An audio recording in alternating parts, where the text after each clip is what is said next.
베트남이 발칵 뒤집혔습니다. 삼성전자가 베트남 생산량 40%를 인도로 이전한다는 속보. 40조 투자, 18만 고용이 한순간에 흔들렸습니다. 모든 시작은 베트남 정부의 이 한마디였습니다. 세금 5초 지원 200억 더 내라. 삼성이 설비 다 놔두고 떠나겠어?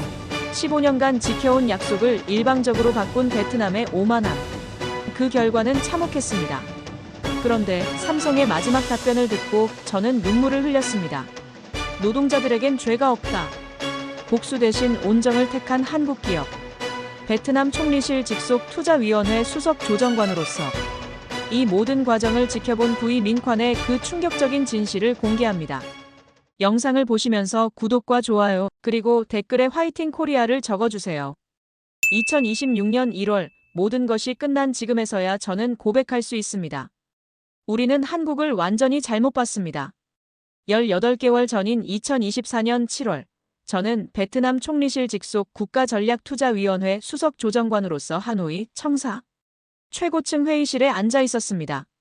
25년간 외국인 직접 투자 업무를 해온 베테랑으로서 그날만큼 자신감에 찼던 적이 없었죠. 수석 조정관님, 타이응우엔 지역 삼성 관련 고용이 18만 명을 돌파했습니다. 수출액도 전년 동기 대비 23% 증가했고요.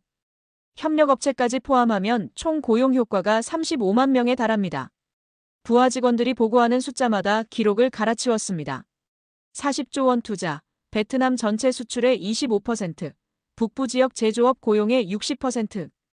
이런 성과표는 동남아시아 전체를 통틀어도 찾기 어려웠습니다. 회의실 벽면을 가득 메운 차트들이 모두 상승 곡선을 그렸습니다. GDP 기여도 3.2%, 세수 증가율 18%, 지역 발전 지수까지. 저는 뿌듯했습니다. 이것이야말로 정책의 승리, 전략적 안목의 결과라고 확신했거든요. 다른 동남아 국가들이 부러워하는 모델이죠. 국제정책조정국의 응우옌 티하인 국장이 미소를 지으며 말했습니다. 실제로 태국, 말레이시아, 인도네시아에서 벤치마킹 요청이 끊이지 않았으니까요. 그런데 그날 아침 뉴스 자막이 화면 하단에 흘렀습니다. OECD, 글로벌 최저한세 본격 시행 압박. 각국 조세정책 재검토 불가피. 저는 커피잔을 천천히 내려놓았습니다. 순간 15년 전이 선명하게 떠올랐거든요. 아무것도 없던 타이응우엔 평야, 논밭과 가난한 농가만 펼쳐진 그곳에서 삼성 실사단을 처음 맞이했던 그날 말입니다. 당시 삼성 글로벌 공급망 전략실의 박준호 부사장이 황량한 들판을 바라보며 지도를 가리키며 했던 말이 생각났습니다. 여기가 맞습니다. 항만도 멀고 인프라도 부족하지만 인프라보다 사람을 봅니다. 젊고 성실하고 학습 의욕이 강한 인력이 있어요. 그리고 덧붙였던 말. 하지만 가장 중요한 것은 약속입니다.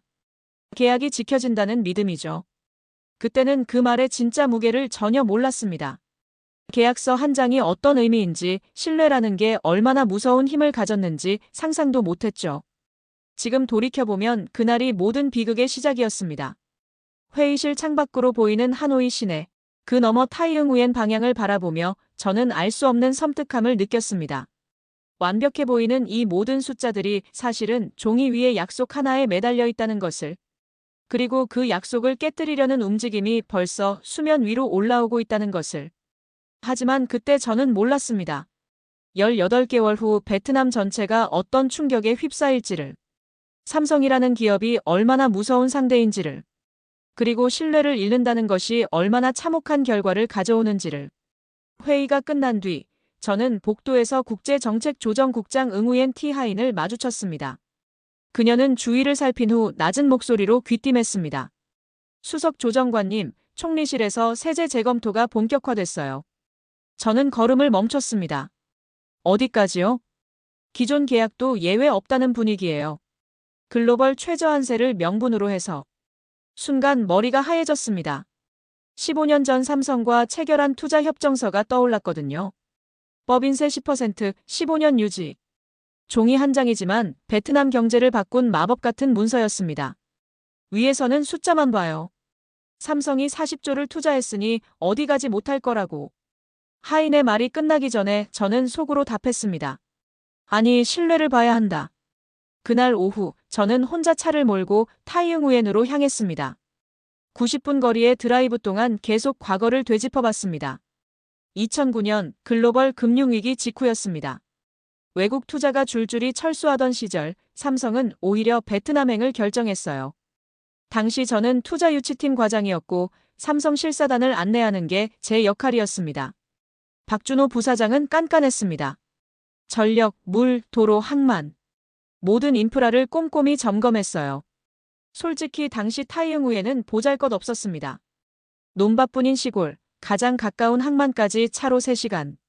왜 하필 여기죠? 제가 물었을 때 박준호 부사장의 답변이 지금도 생생합니다. 인프라는 만들 수 있어요. 하지만 사람은 다릅니다.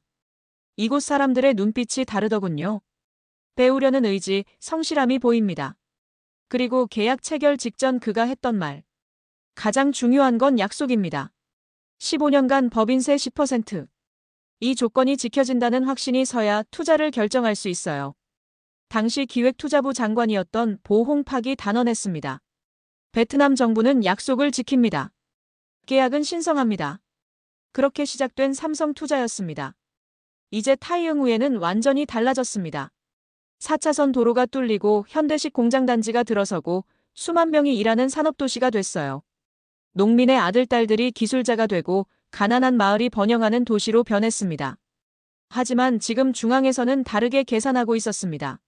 삼성이 40조를 투자했으니 어디 갈 수 없다. 법인세를 올려도 감당할 것이다. 그날 밤 집에 돌아온 저는 아내에게 말했습니다. 삼성 문제가 복잡해지고 있어. 왜? 잘 되고 있는 거 아니야? 숫자로는 그래. 하지만 신뢰는 다른 문제거든. 아내는 이해하지 못하는 표정이었습니다. 당연했죠. 저도 그때까지는 숫자만 봤으니까요. 하지만 25년간 외국 투자가들을 상대하면서 배운 게 있었습니다.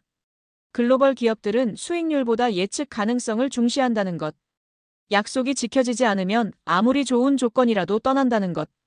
그날 밤 잠들기 전 저는 처음으로 확신했습니다. 우리가 지금 건드리려는 것은 단순한 세율이 아니라 국가의 신뢰성이라는 것을. 그리고 그 신뢰성은 회계장부에 적히지 않는다는 것을. 그날 밤 잠이 오지 않았습니다. 저는 서재에서 15년 전 자료들을 다시 꺼내봤습니다. 삼성 투자 결정 과정을 담은 회의록, 사진, 계약서 초안들. 모든 것이 어제 일처럼 선명했습니다. 2009년 3월 15일, 저는 삼성 실사단을 태운 버스 안에 있었습니다. 하노이에서 타이응우엔까지 당시엔 비포장도로가 대부분이어서 3시간이나 걸렸어요.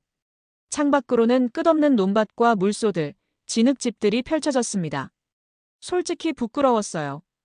이런 곳을 글로벌 기업에 보여드려도 되나 싶었거든요. 박준호 부사장은 내내 지도를 보고 있었습니다. 그때 삼성전자 동남아 총괄 최성우 법인장 당시 상무이 물었어요. 정말 여기가 맞습니까? 호치민이나 다낭이 훨씬 나을 텐데. 박준호 부사장이 지도를 접으며 답했습니다. 여기입니다. 바로 여기요. 이유가 뭔가요? 호치민은 이미 포화 상태입니다. 임금도 오르고 있고 다른 기업들과 경쟁해야 해요. 하지만 여기는 다릅니다. 버스가 타이응우엔 중심가에 도착했을 때의 광경은 지금도 잊을 수 없습니다. 2층짜리 시장 건물 몇 개가 전부였어요. 전력 공급도 불안정했고 상수도 시설도 제대로 안 돼 있었습니다. 인프라는 언제 구축되죠? 최성우 상무가 걱정스럽게 물었습니다. 공장 건설과 병행하겠습니다. 도로, 전력, 통신 모든 걸 새로 깔겠어요. 제가 자신 있게 답했습니다. 당시 중앙정부의 전폭적인 지원 약속을 받아놨거든요. 하지만 박준호 부사장의 관심은 다른 곳에 있었습니다. 주민들을 만나볼 수 있을까요? 네. 사람을 보고 싶어요. 이상했습니다. 보통 투자 실사라면 부지, 교통, 물류를 먼저 보잖아요. 하지만 그는 사람부터 보겠다고 했습니다. 그날 오후 우리는 마을회관에서 주민들을 만났습니다. 농민들이 대부분이었는데 삼성에서 공장을 짓는다고 하니 눈빛이 달라지더군요. 일자리가 생기나요? 우리 아이들도 취업할 수 있나요? 어떤 기술을 배워야 하나요? 질문들이 쏟아졌습니다. 박준호 부사장은 한 명 한 명과 눈을 맞추며 답했어요. 처음엔 단순 조립부터 시작하겠지만 점차 기술을 배우게 됩니다. 3년 후에는 숙련공이 되고 5년 후에는 기술자가 될 수 있어요. 한 농민이 손을 들었습니다. 정말 15년간 계속 운영하실 건가요? 몇 년 하다가 떠나시는 건 아니죠? 그때 박준호 부사장이 했던 답변이 모든 걸 결정했습니다. 15년은 최소입니다. 이곳 사람들과 함께 성장할 계획이에요. 여러분의 아이들이 성인이 되어 이 공장에서 일할 수 있도록. 회관이 조용해졌습니다. 그러더니 박수가 터져 나왔어요. 그날 밤 호텔에서 최성우 상무가 물었습니다. 정말 여기로 결정하시는 겁니까? 그렇습니다. 인프라도 부족하고 항만까지 거리도 멀고. 박준호 부사장이 창밖을 바라보며 말했습니다. 인프라는 돈으로 만들 수 있어요. 하지만 사람은 다릅니다. 오늘 본 사람들의 눈빛, 배우려는 의지, 성실함. 이건 돈으로 살 수 없어요. 그리고 결정적인 한마디. 가장 중요한 건 신뢰입니다. 베트남 정부가 약속을 지킨다면 우리도 약속하겠습니다. 15년이 아니라 50년도 함께 할 수 있어요. 지금 그 서재에서 15년 전을 되돌아보며 저는 깨달았습니다. 삼성은 처음부터 숫자가 아니라 사람을 보고 투자를 결정했다는 것을. 그리고 그 모든 구조의 밑바탕에는 상호 신뢰가 있었다는 것을. 과연 우리가 그 신뢰를 깨뜨려도 될까요? 2024년 8월 12일 오전 9시 제 책상 위에 빨간 봉투가 놓였습니다. 긴급, 기밀 도장이 찍힌 공식 공문이었어요. 제목만 봐도 심장이 뛰었습니다. 글로벌 최저한세 이행에 따른 외국계 기업 세제 조정 방안. 손이 떨렸습니다. 15년간 지켜온 약속이 한 장의 공문으로 뒤바뀌는 순간이었거든요. 문서를 펼치자마자 눈에 들어온 숫자가 있었습니다. 삼성전자 베트남 법인 마이너스 기존 10%에서 15%로 조정. 단 5%포인트. 겨우 그것뿐이었습니다. 하지만 저는 즉시 계산기를 두드렸어요. 연간 매출 120조 원 5% 6조 원.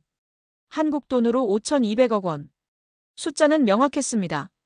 하지만 그보다 더 큰 문제가 있었어요. 이건 단순한 세금 인상이 아니라 계약 파기였거든요. 저는 즉시 기획투자부로 전화를 걸었습니다. 차관님, 부의 민관입니다. 삼성건으로 긴급히 말씀드릴 게 있는데요. 차관전 꽝 두 개 목소리는 여유로웠습니다. 아, 수석 조정관. 공문 받았겠네. 어떤가? 차관님, 이건 기존 계약 위반입니다. 15년 전 약속을 일방적으로. 약속.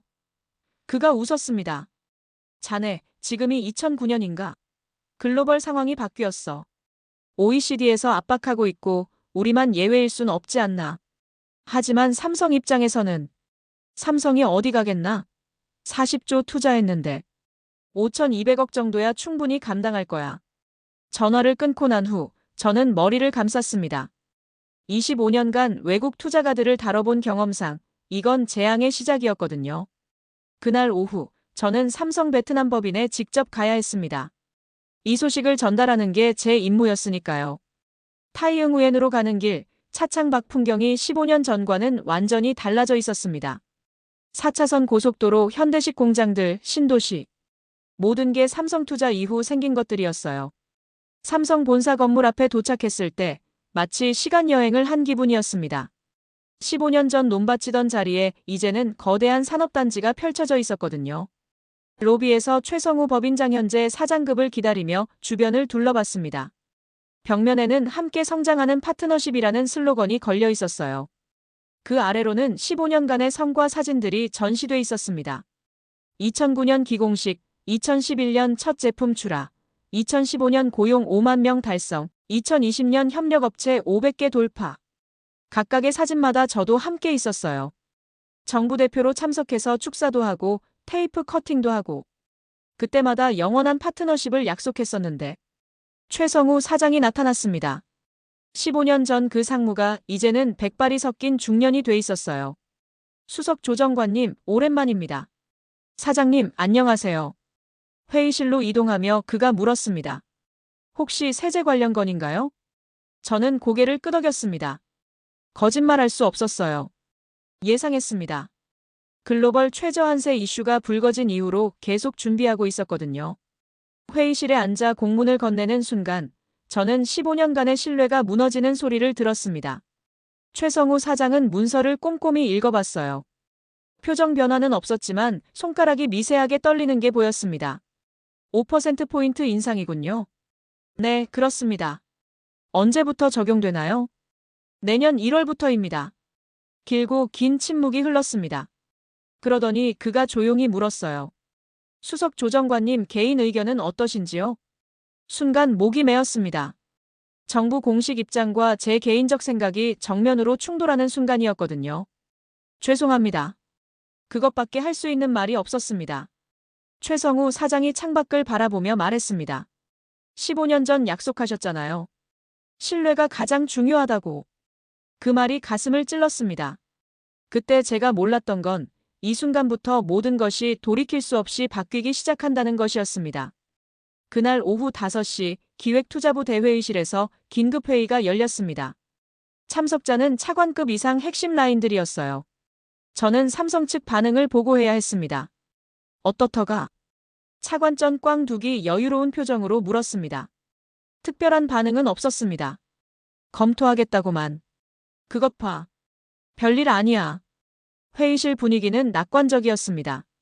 다들 삼성이 순순히 받아들일 것이라고 확신하고 있었어요. 국제협력국장이 자료를 펼치며 설명했습니다. 삼성의 베트남 투자 현황을 보시면 누적 투자액 40조 원, 고용 인력 18만 명, 협력업체 850개입니다. 이 정도 규모면 떠날 수가 없어요. 맞아. 매몰 비용이 너무 커. 부차관이 고개를 끄덕였습니다. 게다가 대체 투자처도 마땅치 않거든. 인도는 인프라가 부족하고 태국은 임금이 비싸고. 차관이 테이블을 두드리며 말했습니다. 결국 우리가 협상에서 유리한 위치에 있다는 얘기지. 삼성이 어디 가겠어? 그 순간 저는 반박하고 싶었습니다. 하지만 회의실 분위기상 말을 꺼내기가 쉽지 않았어요. 수석 조정관은 어떻게 생각하나? 갑자기 차관이 제게 물었습니다. 글쎄요. 글로벌 기업들은 생각보다 민감하게 반응할 수 있습니다. 민감? 뭐가 민감해? 고작 5%포인트인데. 그게 아니라 계약 신뢰성 문제가. 신뢰성? 차관이 웃었습니다. 우리가 지금까지 얼마나 많은 혜택을 줬는데. 세금 깎아주고 토지 헐값해주고 각종 인센티브에. 이제 좀 회수할 때도 됐잖아. 다른 참석자들도 고개를 끄덕였어요. 맞습니다. 15년간 충분히 혜택받죠. 이제는 베트남이 그들에게 필수적인 거점이 됐어요. 떠날 수 없어요. 저는 속으로 한숨을 쉬었습니다. 이들은 삼성을 완전히 오해하고 있었거든요. 차관님, 제가 한 가지 말씀드리고 싶은 건 뭔가? 글로벌 기업들은 수익률보다 리스크를 더 중시합니다. 정책 신뢰도가 무너지면 리스크? 차관이 코웃음을 쳤습니다. 무슨 리스크? 우리가 삼성 공장을 뺏는다는 것도 아니고 고작 세금 좀 더 내라는 건데. 하지만 계약 조건을 일방적으로 바꾸는 건 선례를 남깁니다. 다른 외국 기업들도. 걱정 마. 삼성만 특별히 타겟팅하는 게 아니야. OECD 가이드라인에 따른 거니까 누구도 뭐라 할 수 없어. 그때 부차관이 추가 자료를 내밀었습니다. 이것 좀 보세요. 삼성의 글로벌 생산 거점 분석입니다. 화면에 세계 지도가 나타났습니다. 한국, 중국, 베트남, 인도. 각 거점별 생산 비중과 특성이 표시돼 있었어요. 베트남은 삼성 글로벌 생산의 35%를 담당합니다. 스마트폰 최종 조립의 60%. 이걸 다른 곳으로 옮기려면 최소 3년은 걸려요. 그 사이 손실이 얼마나 될지 계산해봤나요? 수십조 원입니다. 그러니까 삼성 입장에서는 우리 요구를 받아들이는 게 훨씬 합리적이에요. 차관이 만족스러워했습니다. 바로 그거야. 우리가 완전히 우위에 있다고. 저는 더 이상 참을 수 없었습니다. 차관님, 잠깐만요. 삼성이 정말 떠날 수 없을까요? 뭔 소리야? 2020년 삼성이 중국에서 스마트폰 생산을 전면 중단한 걸 기억하세요? 회의실이 조용해졌습니다. 그때도 중국 투자액이 수십조 원이었어요. 하지만 정책 환경이 바뀌자 과감하게 정리했죠. 그건 다른 문제고. 똑같습니다. 글로벌 기업들은 매몰 비용에 연연하지 않아요. 미래 리스크가 크다고 판단하면 과감하게 포기합니다. 차관의 얼굴이 굳었습니다. 그럼 자네는 어떻게 하자는 거야? 원래대로 10% 그대로 두자고. 최소한 협의는 해봐야 하지 않을까요? 일방 통보가 아니라. 협의? 차관이 목소리를 높였습니다. 우리가 왜 삼성 눈치를 봐야 하지? 여기는 베트남이야. 그 순간 저는 깨달았습니다. 이 회의실에서는 이미 결정이 끝났다는 것을. 제가 무슨 말을 해도 돌이킬 수 없다는 것을. 회의가 끝난 후 저는 복도에서 한참을 서 있었습니다. 이 결정이 얼마나 위험한 도박인지 혼자만 알고 있다는 게 답답했어요. 하지만 그때까지도 저는 몰랐습니다. 이게 시작에 불과하다는 것을. 정말 무서운 건 이제부터라는 것을. 2024년 8월 20일, 저는 총리실을 나와 밤비에 젖은 하노이 도로를 달리고 있었습니다. 중앙은 최종 결정을 내렸고, 이제 저는 그 결정을 삼성에 공식 통보해야 하는 사람이 됐어요. 차 안에서 라디오를 통해 들리는 뉴스가 귀에 들어왔습니다. 베트남 정부 글로벌 최저한세 적극 도입.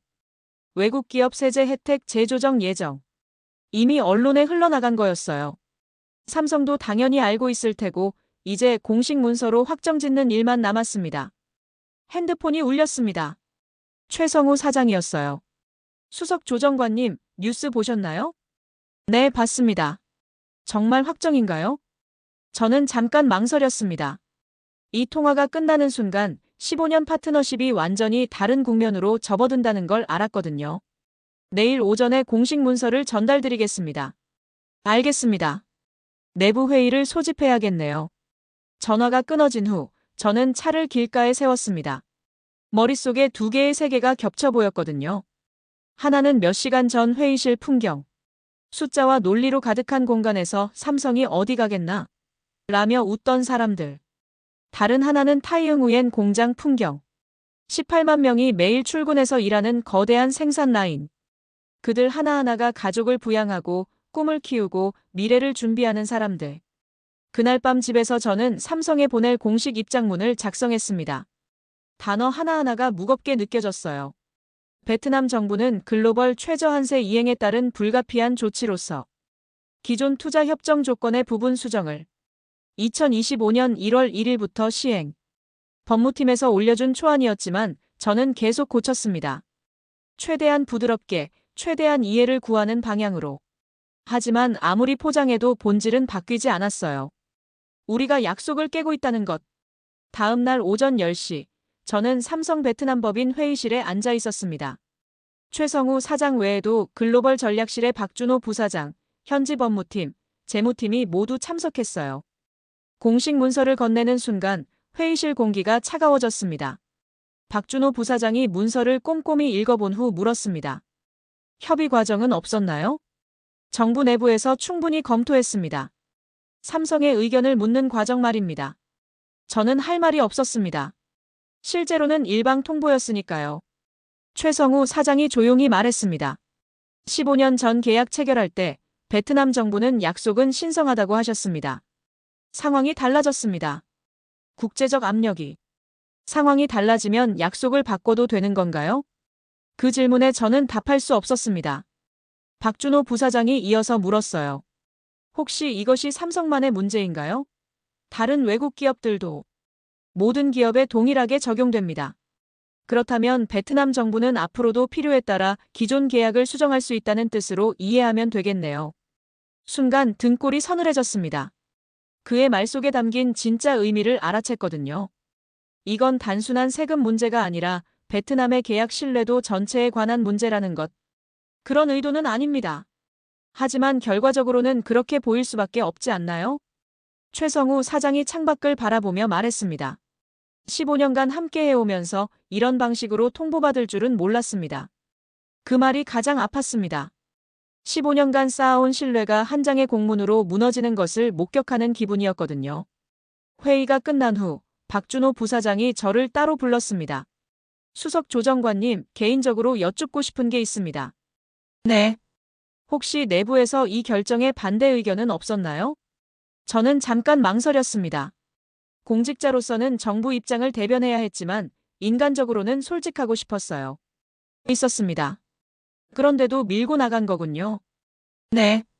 박준호 부사장이 고개를 끄덕이며 말했습니다. 알겠습니다. 이제 우리도 결정해야겠네요.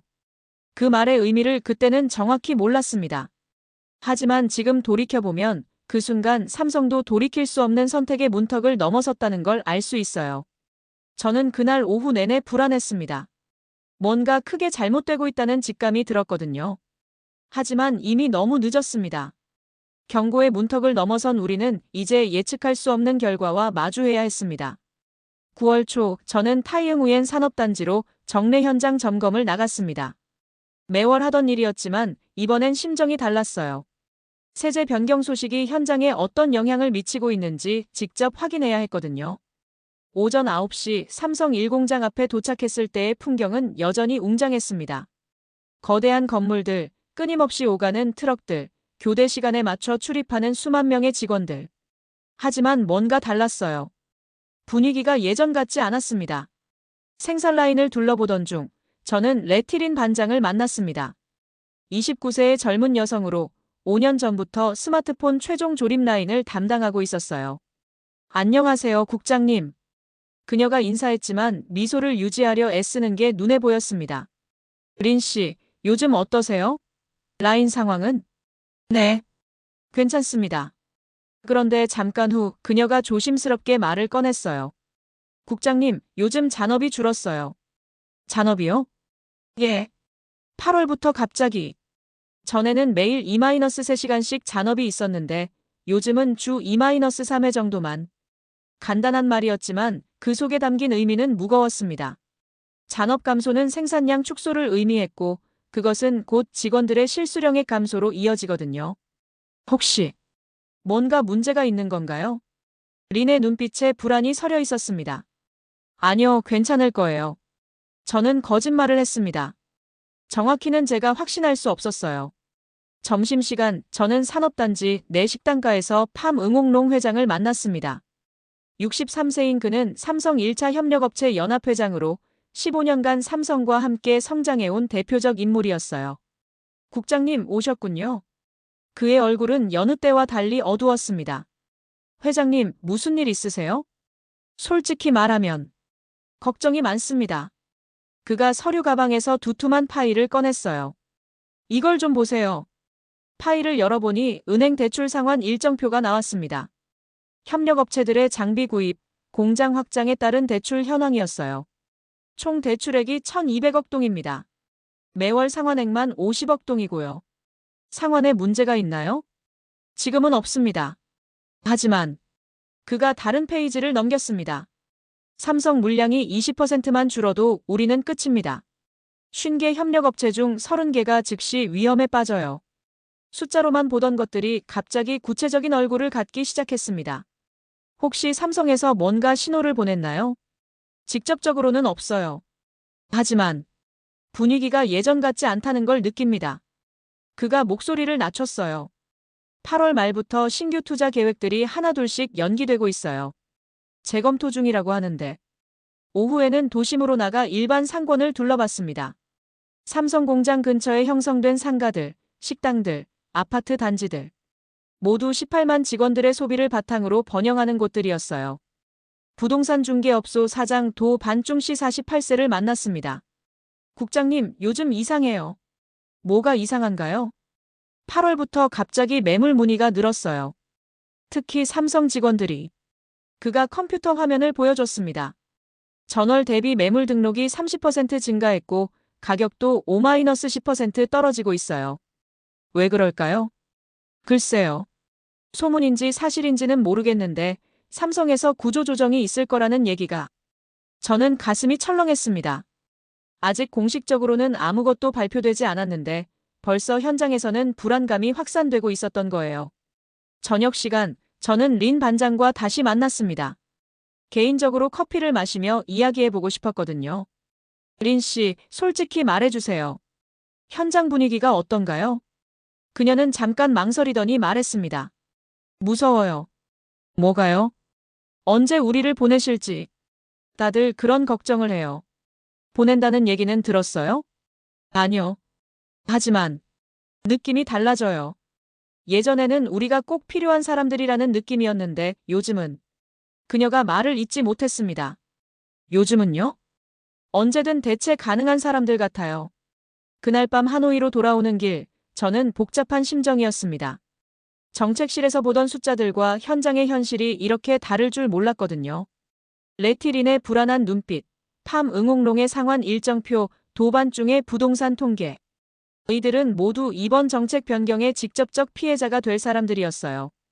그런데 중앙에서는 고작 5%포인트라며 대수롭지 않게 여기고 있었습니다.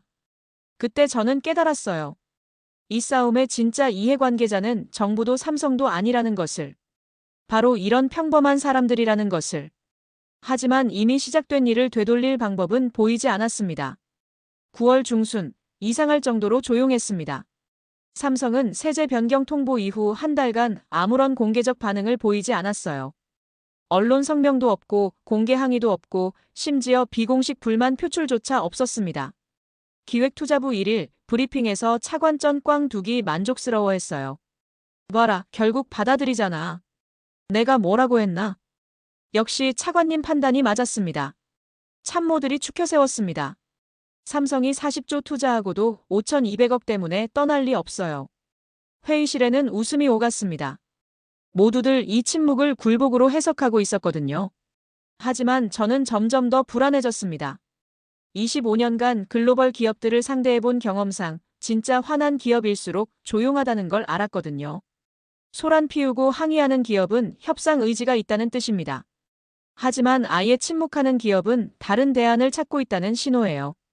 그날 오후 저는 개인적으로 최성우 사장에게 전화를 걸었습니다. 사장님, 안녕하세요. 부의 민관입니다. 아, 수석 조정관님. 목소리가 차가웠습니다. 혹시 시간 되시면 비공식적으로 만나볼 수 있을까요? 무슨 일로요? 현재 상황에 대해 좀 더 허심탄회하게 이야기해보면 어떨까 싶어서요. 잠깐의 침묵 후 그가 답했습니다. 죄송하지만 지금은 내부 검토가 진행 중이라 외부 미팅은 어려울 것 같습니다. 검토요? 네. 여러 방안들을 검토 중입니다. 그 여러 방안들이라는 표현이 무엇을 의미하는지 저는 알 수 있었어요. 다음 주 저는 타이응 우엔을 다시 방문했습니다. 이번에는 공식 점검이 아니라 개인적 관찰 목적이었어요. 삼성 본사 건물에 도착해서 놀란 건 주차장에 한국 번호판 차들이 유독 많았다는 점이었습니다. 보통 때보다 3-4배는 많았어요. 로비에서 우연히 마주친 삼성 직원에게 물어봤습니다. 요즘 한국에서 출장 오신 분들이 많네요. 네. 본사에서 전략팀이 계속 오고 있어요. 무슨 프로젝트인가요? 그 직원은 잠깐 망설이더니 말했습니다. 글쎄요. 정확히는 모르겠지만 뭔가 큰 변화를 준비하는 것 같아요. 그날 저녁 우연히 삼성 간부들이 자주 이용하는 호텔 라운지에서 박준호 부사장을 마주쳤습니다. 부사장님, 이렇게 뵙네요. 아, 수석 조정관님. 그의 표정은 예전과 달랐어요. 냉정하고 비즈니스라이크 했습니다. 혹시 차 한잔 하실까요? 잠깐만이라면. 조용한 코너 테이블에 앉아 커피를 주문했습니다. 요즘 한국에서 많이 오시나 봐요. 네, 좀 바쁩니다. 혹시 저희 정부와 관련된 이슈 때문인가요? 박준호 부사장이 커피잔을 천천히 내려놓으며 말했습니다. 수석 조정관님, 솔직히 물어보겠습니다. 정부에서는 우리가 어떻게 나올 거라고 생각하세요? 글쎄요. 협의를 통해 해결책을 찾을 수 있지 않을까. 협의요? 그가 씁쓸하게 웃었습니다. 이미 일방 통보하신 상황에서 무슨 협의가 가능한가요? 그래도 수석 조정관님, 우리는 지금 글로벌 공급망 전체를 재검토하고 있습니다. 그 말이 마치 벼락처럼 들렸어요. 재검토요? 15년간 베트남을 믿고 투자했는데 계약이 이렇게 쉽게 바뀔 수 있다면 우리도 다른 대안을 준비해야죠. 다른 대안이라면 인도, 태국, 멕시코 여러 곳을 검토하고 있습니다. 특히 인도는 정부 차원에서 적극적으로 유치 의사를 밝히고 있어요. 저는 식은땀이 났습니다. 하지만 베트남 투자가 워낙 크지 않습니까? 새로 시작하려면. 맞습니다. 비용이 많이 들죠. 하지만 장기적으로는 더 안전할 수 있어요. 계약 신뢰도가 높은 곳에서 말이에요. 그가 시계를 보며 일어났습니다. 죄송합니다. 회의가 있어서. 부사장님, 혹시 최악의 경우를 대비한 계획도 있는 건가요? 박준호 부사장이 잠깐 멈춰서더니 돌아서며 말했습니다. 수석 조정관님, 우리는 항상 플랜 B를 준비합니다. 그게 글로벌 기업의 생존법이거든요. 그 말을 남기고 그는 사라졌습니다. 호텔 로비에 혼자 남은 저는 한동안 멍하니 앉아 있었어요. 삼성의 침묵이 무엇을 의미하는지 이제야 명확해졌거든요. 그들은 항의하고 있는 게 아니었습니다. 계산하고 있었어요. 그리고 그 계산이 끝나면 다음 날 하노이로 돌아와서 저는 차관에게 긴급 보고를 했습니다. 차관님, 삼성이 대체 투자처를 검토하고 있는 것 같습니다. 뭘 근거로? 본사에서 전략팀이 계속 파견되고 있고 글로벌 공급망 재검토 작업이 추측이잖아. 확실한 증거는? 직접 확인하기는 어렵지만 차관이 손을 흔들었습니다. 걱정 말어. 단순 위험용이야. 40조 투자한 기업이 5,200억 때문에 진짜 떠날 리 없어. 하지만 저는 확신했습니다. 삼성의 침묵은 굴복이 아니라 준비였다는 것을. 그리고 그 준비가 완료되는 순간 우리 모두가 예상치 못한 충격을 받게 될 것이라는 것을. 2024년 10월 3일 베트남 북부를 기록적인 폭염이 덮쳤습니다. 오후 2시 기온이 42도까지 치솟았을 때 갑자기 타이응우엔 산업단지 전체에 정전이 일어났어요. 저는 사무실에서 전력공사 긴급 상황실로 전화를 걸었습니다. 뭐 때문입니까? 전력 수요 초과로 선택적 단전에 들어갔습니다. 선택적이라니요? 산업용 전력을 일시 차단해서 가정용 전력을 우선 공급하는. 이상했어요. 매년 폭염이 있었지만 산업단지 전체가 동시에 나간 적은 없었거든요. 복구는 언제 됩니까? 내일 오전 예정입니다. 내일 오전? 18시간 단전이라니 말이 안 됐습니다. 30분 후 최성우 사장에게서 급한 전화가 왔어요. 수석 조정관님, 큰일 났습니다. 뭔 일입니까? 클린룸 온도가 급상승하고 있어요. 반도체 생산 라인 전체가 중단됐고 목소리에 절박함이 배어 있었습니다. 웨이퍼 폐기는 어느 정도나? 지금까지 2천억 원어치. 시간이 더 길어지면 저는 즉시 차를 몰고 타이응우엔으로 향했습니다. 현장 도착했을 때의 광경은 아비규환이었어요. 거대한 공장 건물들이 모두 멈춰 서 있고 직원들이 밖으로 대피해 나와 있었습니다. 3공장으로 들어가 보니 정우석 상무가 땀을 뻘뻘 흘리며 상황을 지휘하고 있었어요. 상무님, 피해 규모는? 클린룸 내부 온도가 40도를 넘어갔어요. 정밀 장비들이 오버히트 되면서 그가 태블릿을 보여줬습니다. 웨이퍼 3만 장 폐기, 장비 손상 12대, 예상 손실액 5천억 원. 5천억? 아직 시작일 뿐이에요. 18시간 더 가면 2조 원까지 갈 수도. 저는 전력공사에 다시 전화했습니다. 차장님, 삼성 공장만이라도 우선 복구해주세요. 죄송합니다. 위에서 지시가. 무슨 지시요? 산업용 전력 차단 유지하라고. 그 순간 깨달았어요. 이건 단순한 폭염 대응이 아니었습니다. 저는 즉시 기획투자부로 전화를 걸어 차관과 연결됐습니다.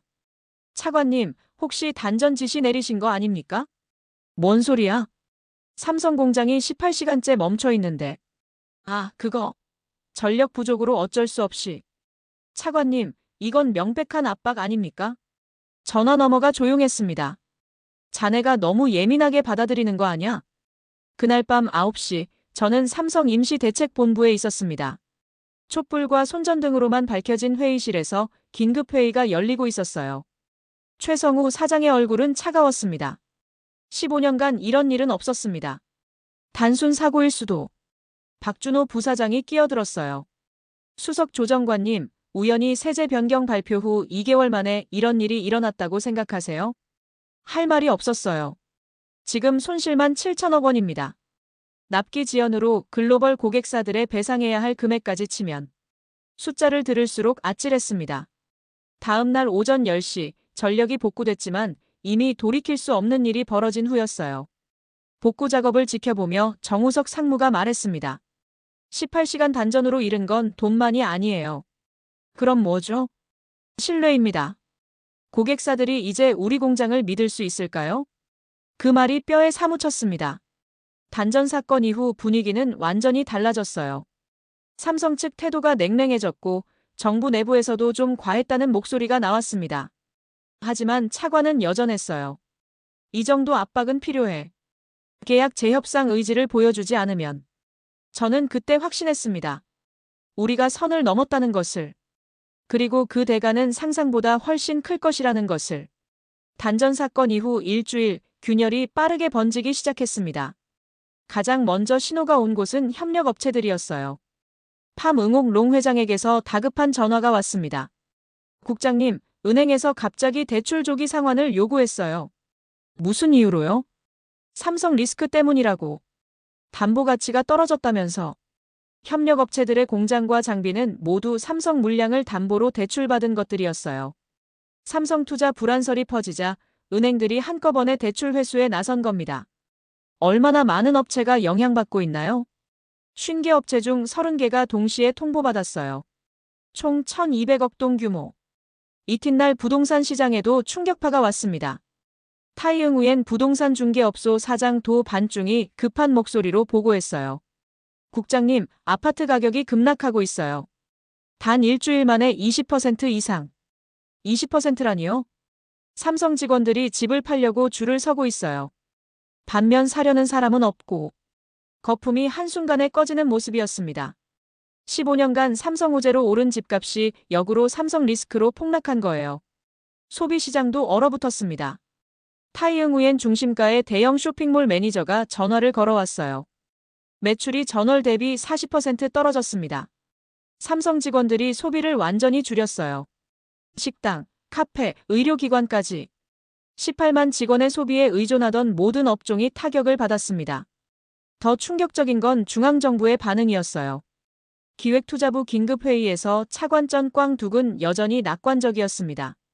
일시적 현상이야. 삼성이 정말 떠날 생각이라면 벌써 공식 발표했을 거 아냐? 하지만 차관님, 협력업체들이 연쇄도산 위기에. 그건 그들 문제고.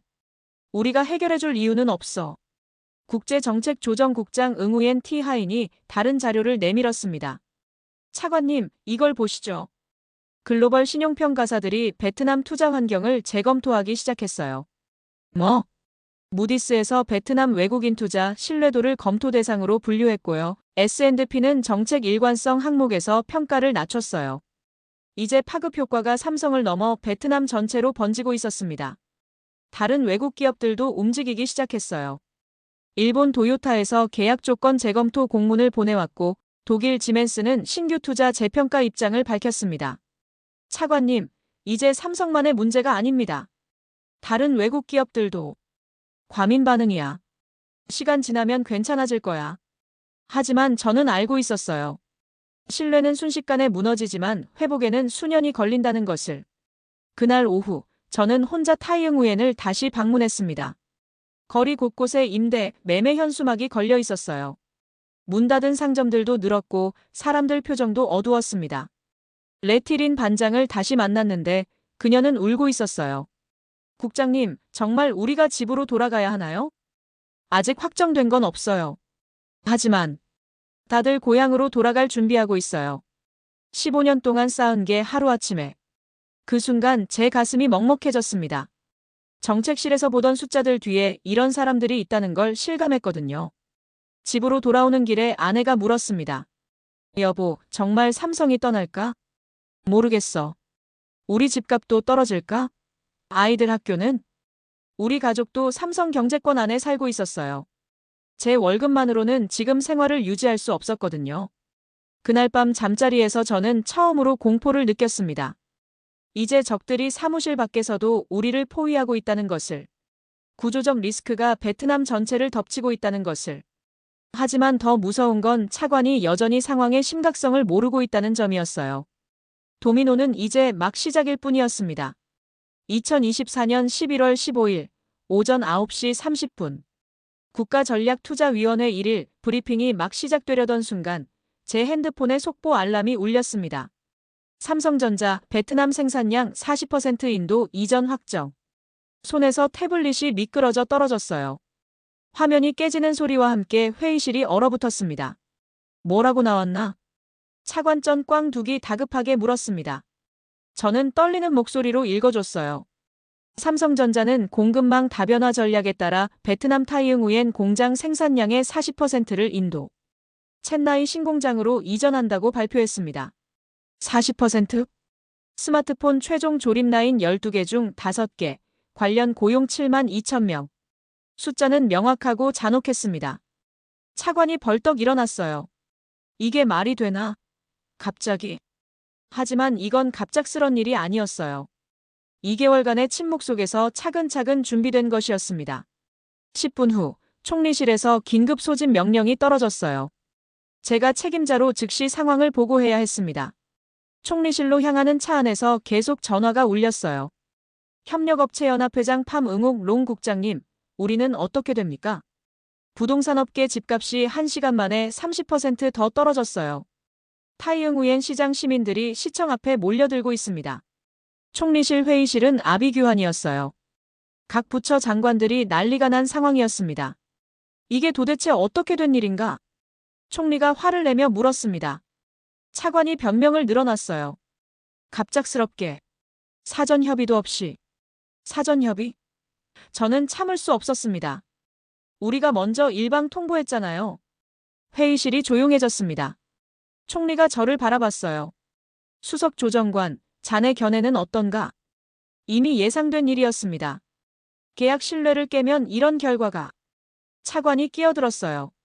하지만 완전 철수는 아니잖아. 60%는 남겠다고. 그게 문제예요. 제가 말을 이었습니다. 40% 이전으로 지역 생태계가 붕괴됩니다. 협력업체 절반이 도산하고 7만 명이 실직하고. 경제부 장관이 자료를 펼쳤어요. 예상 경제 손실이 연간 GDP의 0.8% 수준입니다. 0.8%? 네. 약 15조 동. 한국 돈으로 8천억 원 규모죠. 총리의 얼굴이 굳었습니다. 5,200억 받으려다 8천억 잃는단 말인가? 정확한 계산이었어요. 오후에는 삼성 측 긴급 기자회견이 있었습니다. TV로 생중계를 지켜봤는데 최성우 사장의 표정이 차가웠어요. 이번 결정은 순전히 경영상 판단입니다. 공급망 리스크 분산과 글로벌 시장 변화에 대응한. 기자가 질문했어요. 베트남 정부의 세제 변경과 관련이 있나요? 여러 요인을 종합적으로 검토한 결과입니다. 외교적인 답변이었지만 메시지는 명확했어요. 그날 저녁 뉴스에서는 타이응우엔 현지 상황이 나왔습니다. 공장 앞에서 직원들이 오열하는 모습, 텅 빈 상가들, 급매물로 나온 아파트들. 레티린 반장이 인터뷰에 나왔어요. 15년간 여기서 일했는데 어디로 가야 할지. 그 모습을 보며 가슴이 미어졌습니다. 밤늦게 아내가 물었어요. 여보, 정말 우리 잘못이야? 그런 것 같아. 돌이킬 수 있을까? 모르겠어. 너무 늦었을지도. 그날 밤 잠이 오지 않았어요. 창밖으로 보이는 하노이 야경을 바라보며 생각했습니다. 삼성의 40% 이전은 단순한 생산기지 이동이 아니었어요. 베트남에 대한 신뢰 투표였습니다. 그리고 그 투표 결과는 명확했어요. 불신임. 모든 것이 끝났다는 느낌이 들었습니다. 40% 이전 발표 다음 날 밤, 저는 타이응우엔으로 차를 몰았습니다. 현장을 직접 봐야겠다는 생각이 들었어요. 숫자로만 보던 피해가 실제로 어떤 모습인지 확인하고 싶었거든요. 오후 9시 산업단지에 도착했을 때 놀란 건 여전히 불이 켜져 있다는 점이었어요. 보통 때보다 더 많은 직원들이 야근을 하고 있었습니다.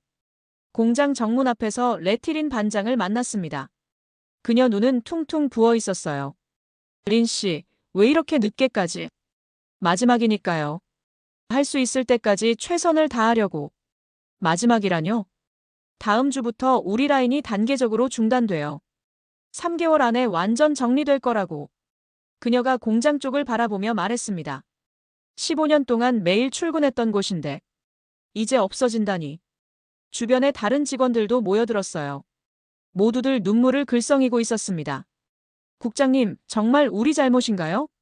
한 직원이 물었습니다. 우리가 뭘 잘못했나요? 열심히 일했는데. 할 말이 없었어요. 저희들은 정말 아무 잘못이 없었거든요. 다른 일자리는 있을까요? 고향으로 돌아가야 하나요? 질문이 쏟아졌지만 저는 답할 수 없었습니다. 그 순간 한 직원이 말했어요. 그래도 삼성이 완전히 떠나지는 않아서 다행이에요. 뭐가 다행이야? 절반이나 없어지는데. 그래도 복수는 안 하잖아요. 목수? 정부가 약속 어겼는데도 우리를 다 내쫓지는 않고. 60%는 남겨뒀잖아요. 순간 가슴이 뭉클했습니다. 이들은 자신들의 고통 속에서도 삼성의 온정을 이해하고 있었어요. 다음 날 아침, 저는 집에서 가족과 마주 앉았습니다. 아내와 두 아이. 모두 걱정스러운 표정이었어요. 아빠, 우리도 이사해야 해? 큰아이가 물었습니다. 왜 그런 생각을? 친구들이 다 이사 간대요. 삼성 아빠들이. 우리 가족도 삼성 생태계 안에 살고 있었어요. 집도 아이들 학교도 모든 것이 삼성 호재로 가능했던 것들이었습니다. 아빠가 잘못 판단한 것 같다. 저는 처음으로 가족 앞에서 실수를 인정했어요. 잘못이라니? 청부가. 내가 삼성을 잘못 봤어. 그들이 얼마나 중요한 존재인지 모르고. 아내가 제 손을 잡았어요. 이제라도 늦지 않았을 거야. 하지만 저는 알고 있었어요. 너무 늦었다는 것을. 그날 오후, 저는 혼자 15년 전 처음 삼성 실사단을 안내했던 그 길을 다시 걸어봤습니다. 논밭이던 곳은 이제 아파트 단지가 됐고, 흙길이던 곳은 4차선 도로가 됐어요. 모든 변화가 삼성 때문이었습니다. 그런데 이제 그 삼성이 떠나려 한다고? 저는 그때서야 깨달았습니다. 이 싸움의 진짜 피해자는 정부도 삼성도 아니라는 것을. 바로 레티링 같은 평범한 사람들이라는 것을. 정책실에서 고작 5%포인트라며 웃던 사람들은 타격이 없어요. 하지만 현장의 노동자들은 삶 자체가 흔들리고 있었습니다. 밤늦게 사무실에서 저는 마지막 시도를 해보기로 결심했어요. 삼성을 직접 만나 솔직하게 대화해보자고. 최성우 사장에게 전화를 걸었습니다. 사장님, 개인적으로 만나 뵐 수 있을까요? 무슨 일로요? 사과하고 싶습니다. 그리고 혹시 되돌릴 방법이 없는지. 긴 침묵 후 그가 답했어요. 내일 오후 2시 하노이 롯데호텔에서 뵙죠. 전화를 끊고 난 후 저는 한참을 앉아 있었어요. 내일 만남이 마지막 기회일지도 모른다는 생각이 들었거든요. 그날 밤은 정말 길었습니다. 잠들기 전 마지막으로 든 생각은 이 모든 일의 중심에 사람이 있다는 것이었어요. 정책의 실패는 결국 삶의 실패로 이어진다는 것을. 2024년 11월 17일 오후 2시 하노이 롯데 호텔 33층 스위트룸. 최성우 사장을 마주한 순간 15년간의 시간이 주마등처럼 지나갔습니다. 사장님, 와주셔서 감사합니다. 수석 조정관님도 바쁘실 텐데. 어색한 인사를 나눈 후 조용한 시간이 흘렸어요. 커피를 마시며 서로 말문을 열지 못했습니다. 먼저 입을 연 건 최성우 사장이었어요. 단전 때 국장님은 무엇을 하셨습니까? 갑작스런 질문에 당황했지만 솔직하게 답했어요. 항의했습니다. 전력공사와 중앙에 계속 전화해서. 그리고 현장으로 갔습니다. 직접 상황을 확인하려고. 최성우 사장이 고개를 끄덕였어요. 알고 있습니다. 우리 직원들이 봤거든요. 그날 밤 공장 앞에서 전화하시던 모습. 제가 몰랐던 사실이었어요. 사장님, 저는 정말 사과하러 오신 거 아니었나요? 그의 목소리는 차갑지도 따뜻하지도 않았어요. 네, 사과드리고 싶었습니다. 그리고 혹시 되돌릴 방법이. 국장님, 문제는 개인이 아닙니다. 최성우 사장이 창밖을 바라보며 말했어요. 15년 전 우리가 여기 투자하기로 한 이유가 뭔지 아시죠? 사람. 그리고 약속이라고 하셨죠. 맞습니다. 베트남 사람들의 성실함과 정부의 약속. 이 두 가지였어요. 그가 다시 저를 바라봤습니다. 지금도 사람은 변하지 않았어요. 우리 직원들은 여전히 최선을 다하고 있습니다. 그럼. 하지만 약속은 깨졌죠. 한마디 한마디가 가슴에 박혔어요. 사장님, 정말 되돌릴 수 없을까요? 조건을 원래대로 하면. 최성우 사장이 고개를 저었습니다. 이미 인도 공장 건설이 시작됐어요. 계약도 체결했고 장비 이전 일정도 확정됐습니다. 그래도 더 중요한 건 이제 글로벌 시장에서 베트남에 대한 신뢰도가 떨어졌다는 점이에요. 그가 태블릿을 꺼내 보여줬습니다. 이것 좀 보세요. 지난 한 달간 국제투자은행들의 베트남 평가 보고서들입니다. 화면에는 충격적인 내용들이 나열돼 있었어요. 정책 일관성 의문, 계약 신뢰도 하락, 투자 환경 재평가 필요. 이제 베트남만의 문제가 아니에요. 다른 외국 기업들도 우리 결정을 주시하고 있어서. 그럼 완전히 끝난 건가요? 긴 침묵이 흘렀어요. 국장님, 저희가 40%를 이전한다고 했지만. 네. 기존 공장과 고용은 유지합니다. 순간 희망이 생겼어요. 정말인가요? 60%라도 지키겠다는 겁니다. 협력업체들도 가능한 한 보호하고. 왜 그렇게 해주시는 건가요? 최성우 사장이 잠깐 망설이더니 말했습니다. 노동자들에겐 죄가 없습니다. 그 순간 목이 메었어요. 정부의 잘못된 판단 때문에 무고한 사람들이 피해를 봐야 할 이유는 없어요. 사장님, 우리는 복수하지 않습니다. 대신 교훈을 남기죠. 교훈이요? 신뢰를 깨면 신규 투자는 떠난다는 것. 하지만 기존 관계는 지킨다는 것. 저는 그때서야 깨달았어요. 삼성이 얼마나 성숙한 판단을 하고 있는지를. 앞으로 베트남 정부와는 어떤 관계를. 최소한의 협력 관계는 유지할 겁니다. 하지만 새로운 투자는. 말을 잇지 않았지만 의미는 명확했어요. 면담이 끝나고 호텔 로비에서 작별 인사를 나누며 최성우 사장이 마지막으로 했던 말이 지금도 잊혀지지 않습니다. 국장님, 신뢰는 돈으로 살 수 없어요. 하지만 순간의 욕심으로 잃을 수는 있죠. 그날 집으로 돌아오는 길, 저는 처음으로 희망과 절망을 동시에 느꼈어요. 60%라도 지켜진다는 희망. 하지만 다시는 예전 같은 관계로 돌아갈 수 없다는 절망. 무엇보다 삼성의 관대함이 우리의 오만함을 더욱 부각시켰습니다. 40% 이전 발표 이후 일주일 글로벌 파장이 시작됐습니다. 가장 먼저 움직인 건 국제투자은행들이었어요. 골드만삭스가 베트남 투자 등급을 홀드해서 언더웨이트로 하향 조정했습니다. JP모건의 베트남 담당 애널리스트 보고서를 번역해서 읽어보니 충격적이었어요. 베트남 정부의 일방적 계약 변경은 투자 안정성에 대한 우려를 증폭시킨다. 삼성 사례는 향후 다른 외국 기업들에게도 적용될 가능성이 높다. 무디스는 베트남 외국인 투자 신뢰도를 스테이블에서 네거티브 와치로 변경했어요. 국내 언론들도 난리가 났습니다. 베트남, 삼성의 자충수. 15년 신뢰관계 한순간에 파괴. 글로벌 투자처로서 베트남의 위상 실추. 하지만 더 큰 충격은 다른 외국 기업들의 반응이었어요. 도요타가 베트남 신규 공장 건설 계획을 재검토한다고 발표했습니다. 독일 지멘스는 하이퐁 투자 확장을 연기했어요. 일본 소프트뱅크는 아예 투자 철회를 시사했습니다. 베트남의 정책 신뢰성에 의문이 제기되는 상황에서 추가 투자는 어렵다. 국제사회의 메시지는 명확했어요. 삼성 사례가 베트남 투자 환경 전체에 대한 경고등이 됐다는 것. 기획투자부 긴급회의에서 차관전 꽝 두 개 얼굴은 처참했어요. 이게 뭔 일이야? 삼성 하나 때문에 이렇게까지. 차관님, 이제 단순히 삼성만의 문제가 아닙니다. 제가 보고서를 내밀었어요. 지난 일주일간 외국 기업 투자 철회 연기 신청이 12건 접수됐습니다. 12건? 총 규모가 8조 동. 한국 돈으로 3,500억 원입니다. 차관이 머리를 감쌌어요. 5,200억 받으려다 3,500억을 잃었다고? 더 문제는 앞으로입니다. 신규 투자 유치가 거의 불가능해질 것 같아요. 경제부 장관이 추가 자료를 제시했습니다. 각국 투자진흥청에서 베트남 리스크를 경고하고 있습니다. 특히 한국 KOTRA는 베트남 투자 등급을 한 단계 낮췄어요. 총리실에서 급히 소집된 회의에서 총리는 화가 나 있었어요. 도대체 누가 이런 결정을 내린 거야? 차관이 고개를 숙였습니다. 죄송합니다. 예상보다 파급 효과가.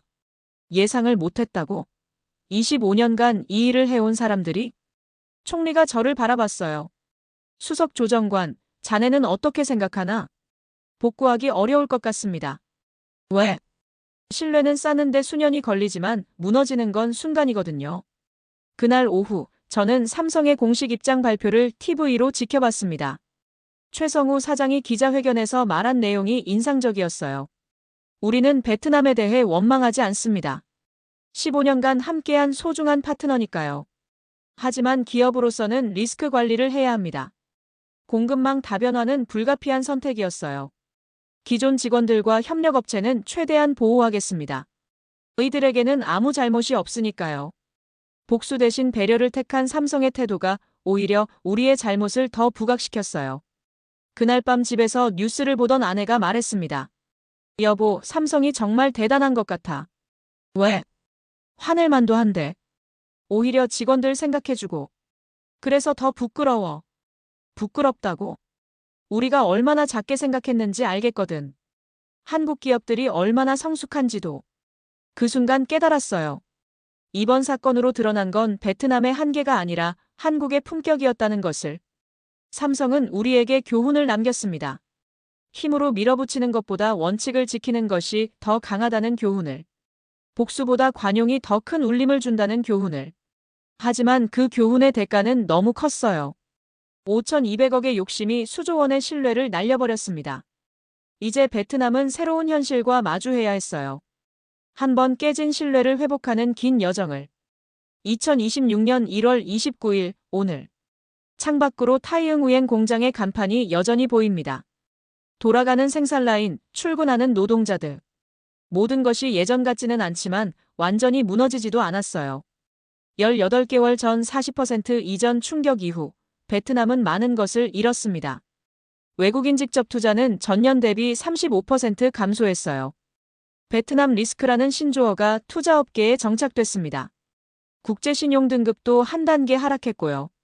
하지만 삼성은 약속을 지켰어요. 60% 생산량은 그대로 유지했고 기존 직원 11만 명도 해고하지 않았습니다. 협력업체 중 절반은 어려움을 겪었지만 나머지 절반은 삼성의 도움으로 버텨냈어요. 무엇보다 복수하지 않았습니다. 레티리는 여전히 반장으로 일하고 있어요. 지난주 만났을 때 그녀가 말했습니다. 국장님, 삼성 덕분에 지금도 일할 수 있어요. 고마워요. 팜 응옥롱 회장도 사업을 정리하지 않았어요. 규모는 줄었지만 삼성과의 협력은 계속되고 있습니다. 삼성이 우리를 버리지 않아서 다행이에요. 다른 기업 같았으면. 차관전 꽝둑은 작년에 경질됐어요. 후임자들은 이제 외국 기업 관리에 훨씬 신중해졌습니다. 저는 여전히 수석 조정관 자리에 있어요. 하지만 일하는 방식이 완전히 바뀌었습니다. 이제는 숫자보다 신뢰를 먼저 봅니다. 계약서의 글자보다 그 뒤에 숨은 약속의 무게를 생각해요. 지난 18개월간 저는 깨달았습니다. 국가 경쟁력의 핵심은 GDP 성장률이나 수출액이 아니라는 것을. 바로 예측 가능성과 계약 신뢰도라는 것을. 삼성이 떠날 수 있었는데 남아준 이유도 알겠어요. 한국 기업의 품격 때문이었습니다. 복수보다 관용을, 보복보다 책임을 택한 성숙함 때문이었어요. 노동자들에겐 죄가 없다. 최성우 사장의 그 말이 지금도 귀에 맴돕니다. 얼마나 큰 기업이어야 이런 말을 할 수 있을까요? 얼마나 강해야 이런 여유를 부릴 수 있을까요? 저는 이제 압니다. 진짜 강한 나라는 힘으로 밀어붙이는 나라가 아니라 원칙을 지키는 나라라는 것을. 진짜 큰 기업은 이익을 추구하면서도 사람을 배려할 줄 아는 기업이라는 것을. 한국과 삼성이 우리에게 보여준 것은 바로 그런 모습이었어요. 새로운 외국 기업 유치는 여전히 어려워요. 하지만 포기하지 않고 있습니다. 깨진 신뢰를 조금씩 회복해가는 중이에요. 작년부터는 모든 투자 계약에 신뢰 조항을 넣었어요. 정부가 일방적으로 조건을 변경하지 않겠다는 약속을 명시한 거죠. 늦었지만 변화는 시작됐습니다. 오늘 아침 출근길에 들은 뉴스입니다. 한국의 다른 기업이 베트남 투자를 검토하고 있다고 했어요. 삼성의 추천 때문이라고 하더군요. 베트남은 실수를 통해 배우는 나라라는 게 삼성의 평가였답니다. 창밖 타이응우엔 방향을 바라보며 저는 다짐합니다. 다음번에는 절대 같은 실수를 반복하지 않겠다고. 신뢰가 얼마나 소중한지 잊지 않겠다고. 그리고 언젠가는 삼성이 다시 베트남을 믿고 투자를 늘려줄 그날을 위해 준비하겠다고. 15년 전 삼성이 황량한 타이응우엔을 보고 가능성을 본 것처럼 저희도 이번 실패를 통해 더 성숙한 파트너가 되겠습니다. 신뢰는 돈으로 살 수 없지만 진심으로는 회복할 수 있다고 믿습니다. 이것이 제가 18개월간 배운 가장 큰 교훈입니다. 신뢰가 곧 국가 경쟁력이다.